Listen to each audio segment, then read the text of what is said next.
be interested to know, like, say, if any of the viewers have actually played this before. This is the story of a man named Stanley. Stanley worked for a company in a big building where he was employee number 427. Employee number 427's job was simple. He sat at his desk in room 427 and he pushed buttons on a keyboard. Orders came to him through a monitor on his desk, telling him what buttons to push, how long to push them, and in what order. This is what employee 427 did every day of every month of every year. And although others might have considered it soul-ending, Stanley relished every moment that the orders came in, as though he had been made exactly for this job. And Stanley was happy. And then one day, something very peculiar happened. Something that would forever change Stanley. Something he would never quite forget. He had been at his desk for nearly an hour when he realized that not one single order had arrived on the monitor for him to follow. No one had showed up to give him instructions, call a meeting, or even say hi. Never in all his years at the company had this happened, this complete isolation. Something was very clearly wrong. Shocked, frozen solid, Stanley found himself unable to move for the longest time. But as he came to his wits and regained his senses, he got up from his desk and stepped out of his office.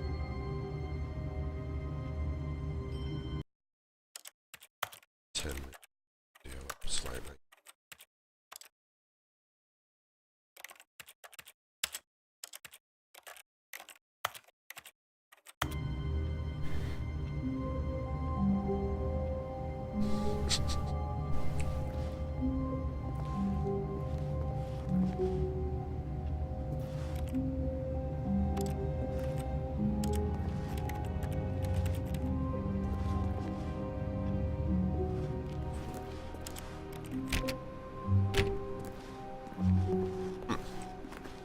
All of his co-workers were gone. What could it mean? Stanley decided to go to the meeting room. Perhaps he had simply missed a memo. No matter how hard Stanley looked, he couldn't find a trace of his co-workers. Empty office. Stanley went around touching every little thing in the office, but it didn't make a single difference, nor did it advance the story in any way. Something. Finish.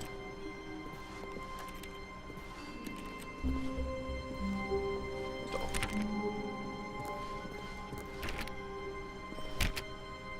But let me go back.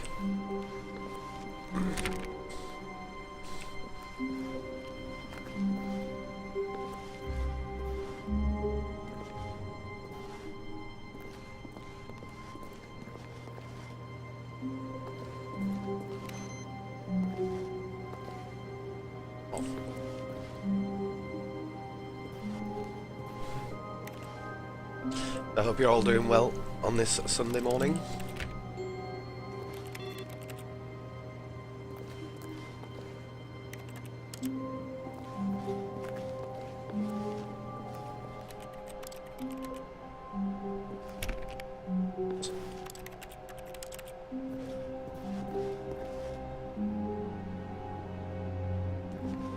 Steps up to the ceiling-y thing.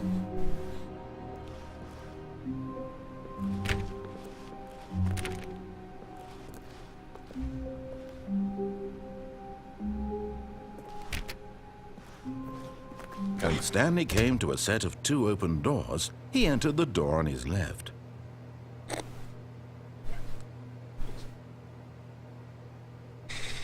I'm sorry, but I am not going through the door. Okay. This was not the correct way to the meeting room, and Stanley knew it perfectly well. Perhaps he wanted to stop by the employee lounge first, just to admire it.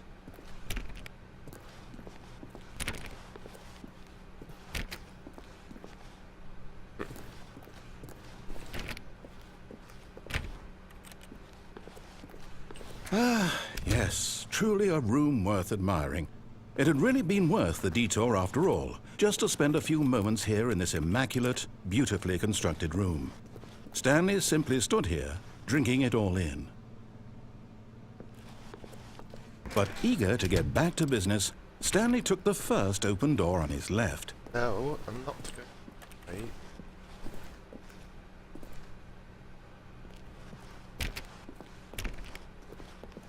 Stanley was so bad at following directions, it's incredible he wasn't fired years ago. Not going to let the narrator push me in a certain direction. At all.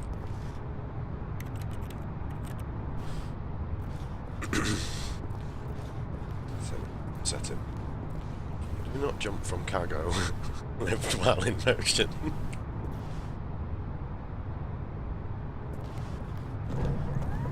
Look, Stanley, I think perhaps we've gotten off on the wrong foot here. I think we've I'm got not to, your haven't we, enemy, really? Really, I'm not. But in his eagerness to prove that he is in control of the story and no one gets to tell him what to do, Stanley leapt from the platform and plunged to his death. Good job, Stanley. Everyone thinks you are very powerful.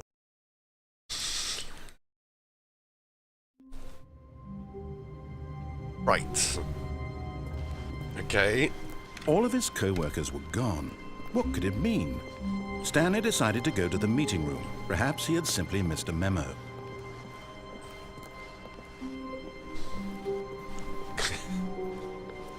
When Stanley came to a set of 2 open doors, he entered the door on his left. Reckon. No, I refuse. This was not the correct way to the meeting room, and Stanley knew it perfectly well. Perhaps he wanted to stop by the employee lounge first, just to admire it. Wow, yes, this room. What a beautiful room. But eager to get back to business, Stanley took the first open door on his left. Go down there. Stanley was so bad at following directions, it's incredible he wasn't fired years ago. Okay. Look, Stanley, I think perhaps we've gotten off on the wrong foot here. I'm not your enemy, really, I'm not. I realize that investing your trust in someone else can be difficult, but the fact is that the story has been about nothing but you all this time. There's someone you've been neglecting, Stanley. Someone you've forgotten about. Jump off again. Please, stop trying to make every decision by yourself. Now, I'm not asking for me, I'm asking for her. This is it, Stanley. Your chance to redeem yourself, to put your work aside, to let her back into your life. She's been waiting.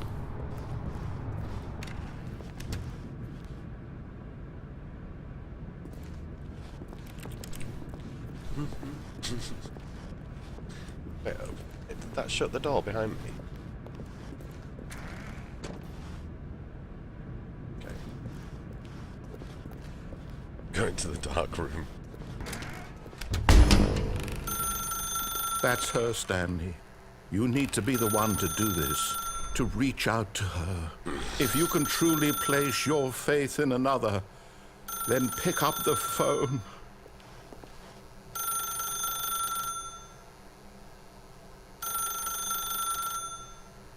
Let's pick up As Stanley picked up the phone, a white light engulfed him, filling him not just with radiance, but with hope. Hope for a life reunited one... Wait. Oh, goodness. Stanley, did you just unplug the phone? No, that wasn't supposed to be a choice. How did you do that? You actually chose incorrectly? I didn't even know that was possible. Let me double-check. No, it's definitely here, clear as day. Stanley picks up the phone. He's taken to his apartment where he finds his wife, and the two pledge themselves to one another. I'm glad I Music didn't comes do in, that. fade to white, roll credits. Not picking up the phone is actually somehow an incorrect course of action. How is that even possible? None of these decisions were supposed to mean anything. I don't understand. How on earth are you making meaningful choices? What did you... Wait a second. Did I just see... No, that's not possible. I can't believe it. How had I not noticed it sooner? You're not Stanley. You're a real person. Right, bitch. I can't believe I was so mistaken. This is why you've been able to make correct and incorrect choices. And to think I've been letting you run around in this game for so long. If you've made any more wrong choices, you might have negated it entirely. It's as though you completely ignored even the most basic safety protocol for real-world decision-making. Or did you not grasp the severity of the situation? Well, I won't have that kind of risk on my watch. I'm going to stop the game for a moment so we can educate you properly on safe decision-making in the real world. Please observe this helpful instructional video. Choice.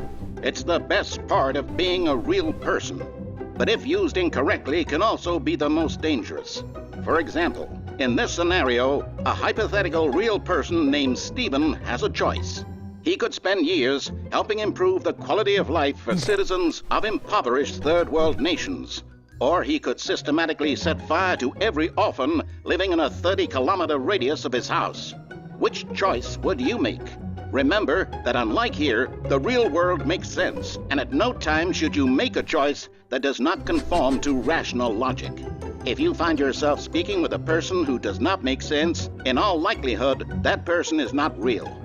Allow the person to finish their thought, then provide an excuse why you cannot continue talking. Turn to a partner and practice saying, "My goodness, is it 4:30? I'm supposed to be having a back, sack, and crack." What the fuck? I am not going to say that. Stick it. Excellent. Making choices on a regular basis is the best part to a healthy decision-making process. Most medical professionals recommend making at least 8 choices per day. Do you make more than 8? Less? And finally, if you begin to wonder if your choices are actually meaningful and whether you'll ever make a significant contribution to the world, just remember that in the vast infiniteness of space, your thoughts and problems are materially insignificant, and the feeling should subside. At this time, your instructor will guide you in an exercise to test and reinforce the material covered in this video. You innocent peach. Ah, welcome back. You may have noticed that this room has begun to deteriorate as a result of narrative contradiction. But not to worry. Now that you're properly informed on good decision-making, we're going to revisit a choice you made just a few minutes ago and see what the correct thing to do would have been. This way, please. What? It's gonna try and force me now, isn't it? I go back? No.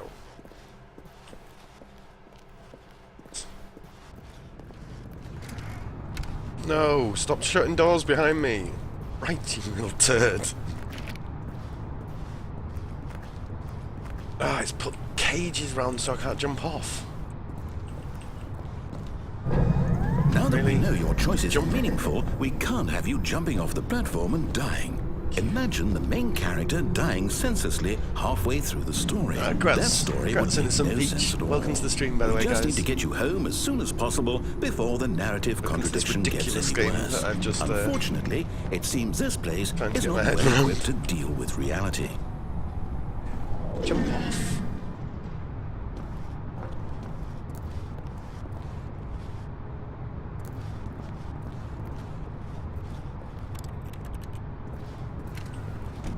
Forcing me back.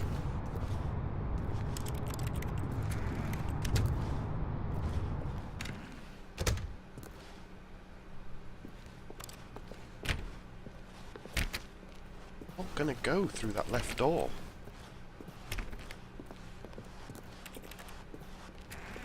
Almost there. You'll take the door on the left, back to the correct ending, the story will have resolution once again, and you'll be home free in the real world. Oh, it's shutting the doors behind me every time. So I have few options. Now remember, all you need to do is behave exactly as Stanley would.